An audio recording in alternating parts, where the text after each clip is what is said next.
We all only have one life. You only live once. Some people are fortunate enough to live a long, full life. Others have their lives cut short through unfortunate circumstances. We all go through this existence, this ride, one time. How do you get the most out of this one ride? One important lesson was revealed to me in the movie The Pursuit of Happyness, starring Will Smith, which is based on the true story of Chris Gardner, who was a struggling salesman trying to stay afloat as a single father and make a living and stay off the streets. In this one scene, he sees a successful businessman who drives up in a red Ferrari, and Will Smith, who plays Chris Gardner, asks this businessman a simple question.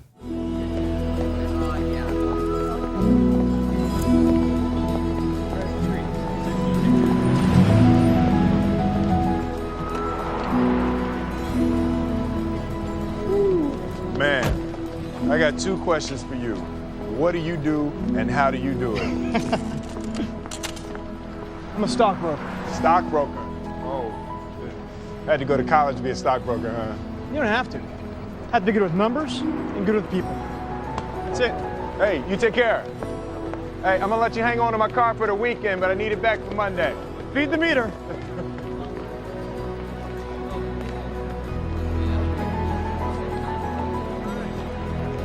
I still remember that moment.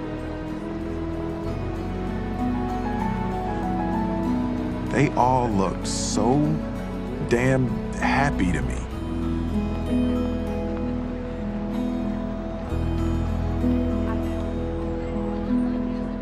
Why couldn't I look like that? Now, The Pursuit of Happyness was released in 2006. But when I think back over the biggest influences in my career over the past decade, it's been the fact that I've built relationships with other people, and I've asked people who are doing things differently than what I was doing the same question that Will Smith asked that businessman. What do you do and how do you do it? And from a practical matter, that has meant I've reached out to other ophthalmologists who seem to be doing well, and I've set up an appointment to meet with them and ask them how they do things. And ideally, I'll go visit their practice and they'll show me how they do what they do. And the typical conversations I have with these practices are, let me see your physical facilities. Walk me through it. Explain to me why you designed your office and set things up the way they are presented in the office. And it gives me an insight as to how they think, how they design things. And then ideally, I'll talk to their team, and it gives me an idea of what kind of people they select to hire. And then these leaders within the medical practice, when they explain to me their organization and the characteristics of people and the qualities and the roles and responsibilities of their staff, then it helps me understand how you design an organization to excel. Because the reality is there's no one recipe for success, but if we can identify models that are super successful and borrow 5 concepts from this practice, 5 concepts from that practice, 5 concepts from a multitude of practices, and then bring them back to our home base, and then through strategizing and leadership within our own organization, implement these ideas, then we can grow. but I find that a lot of people, they somehow seem reluctant to ask that fundamental question of other doctors. What do you do and how do you do it? I'm not exactly sure why they wouldn't want to grow and do better, but I've found that's like a secret magical sauce for success. So let me share 5 examples with you. Probably around 2008 or 2009, I visited with a local oculoplastic surgeon, Russell Newhouse, and he was running a very successful oculoplastic, which means eyelid surgery practice in Austin. And I went in and looked at his facilities, and they were super high-end, super modern. And when I looked at them, I thought, oh my gosh, look at the investment in infrastructure he's made. What kind of impression is his office imparting to his patients and his customers? And what kind of impression is our office imparting to our patients and our customers? What I saw was a super modern facility. There was attention to detail in the layout, in what was on each wall, what was on each countertop. And then he was kind enough to sit down with me and share with me his thoughts on hiring other ophthalmologists and building a successful business. Then in 2011, I visited one of my friends, Jerry Hu, in Hurst, Texas, which is in the Dallas-Fort Worth area. And I visited his surgical center. And what I saw is he had 2 operating rooms, lots of nurses, and he spared no expense. He was doing much more surgery than we were doing, and it was as if he had all gas, no brakes, all offense, very little defense, and he hired a team to facilitate the flow so the surgeon could focus on doing surgery efficiently. He also had a LensX laser. He had one of the first femtosecond lasers for cataract surgery that I'd ever seen. And at that time, we were doing similar work, but at just such a much smaller scale. It opened my eyes to the fact that I need to hire more people. I need to get past my mindset of I can do everything on my own and I don't need other people to help me because I'm so capable and efficient. Well, the reality is if you build a great team, they're going to make everything stronger, more powerful, more efficient. And back at that time, 2011, I was self-sufficient, but I was inefficient. I was doing things like wheeling the patients around the surgical center, putting drops in their eyes, doing a lot of tasks that I could very easily hire and train others to do, and they could focus on those tasks while I could focus on performing the surgery at a higher level and being more efficient and seeing more surgical patients in a smaller amount of time. He also introduced me to the idea that laser cataract surgery was the future. And so we acquired a LensX laser in 2012 and have been doing laser cataract surgery and laser lens replacement ever since that time. And it revolutionized our practice.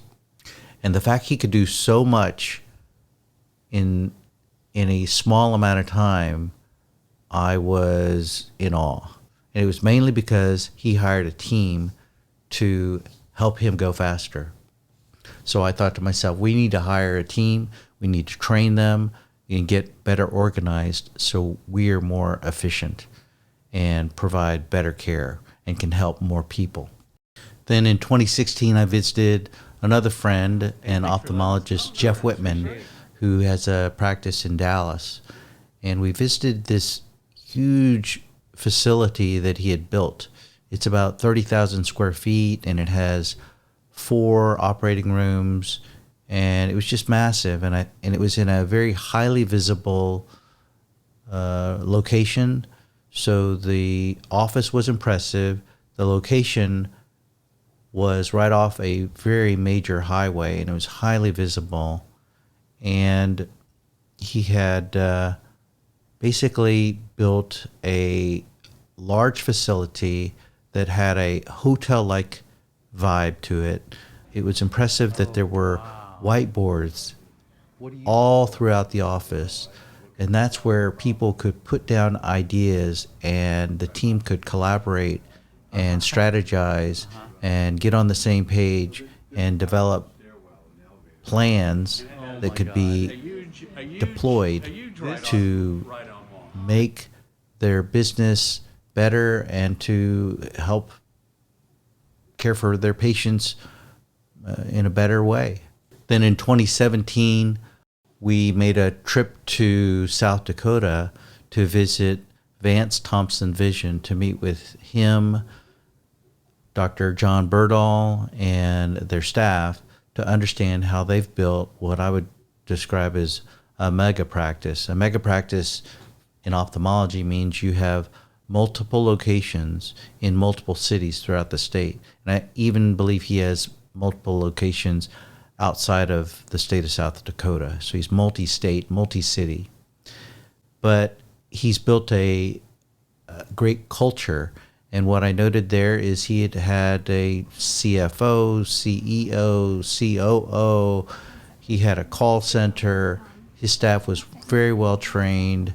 And the culture that was cultivated there was the team comes first.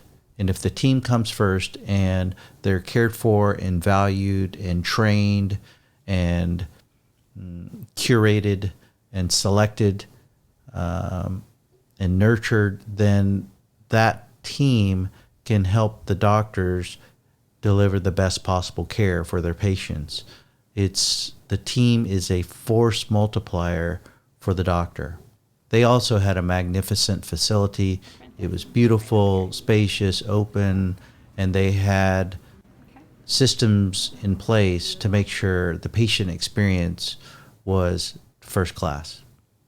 And then most recently, I visited a practice in Plano with another friend of mine who I actually met in 2008, 2009 when we interviewed him to work with us, Dane Brooks. And he has built a practice in Plano, Texas.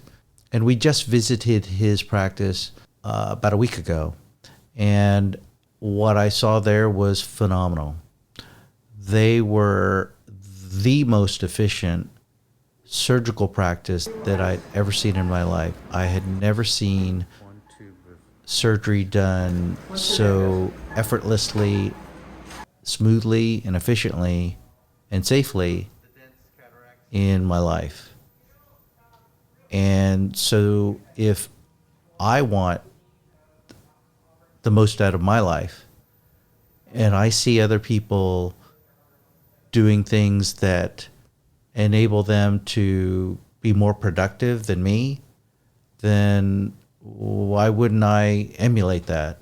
Because if I am convinced that my way is great and I'm doing well, if I don't look outside my own walled garden and try to identify people who I can learn from, and if I don't bring those lessons back and apply them to my own ecosystem, my own world, then in reality, I'm leaving so much opportunity and potential on the table of life.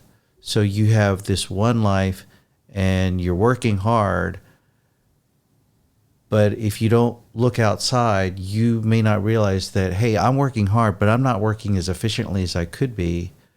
And if I worked just as hard as I do now, but I worked smarter and more efficiently, and I built an organization around me of high-performing people, then we can all get so much more out of this experience called life. So my recommendation to you, if you're a student considering a career in medicine, a resident in any field, or really anybody who has a curiosity about business or getting everything you can out of life, it's look outside your walls, open your mind, be humble enough to subordinate your ego to engage with other people who really can teach you so much and improve your life experience, and which in turn you can impact others. And it's like that ripple effect of life. So as you go through your journey of life, build those relationships with others. Ask yourself, am I doing the best? Ask others, how do you do what you do? Can you show me how you do it? And then bring those ideas back to your home base. Adopt those best practices, best ideologies, deploy them in your own life and in your own organization. And that's how you can become the most successful professionally and personally. So that's my thought that I'd like to share with you today. Thanks for watching, and I hope you enjoyed it. I'll see you on the next video. Have a good day.